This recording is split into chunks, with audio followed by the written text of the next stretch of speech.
La, isang katutak na gulay. Let's check.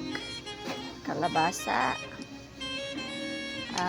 This one is okra. Of course, the malunggay. And ang sagol kay kuan. This one. Dried shrimp, yung kalkag. And bulinaw. Ayan, ang sagol. Siyempre, meron tayong sili haba. Ayan. Yan lang. Simpleng gulay para sa mahabang buhay. Yay! Mainit pa.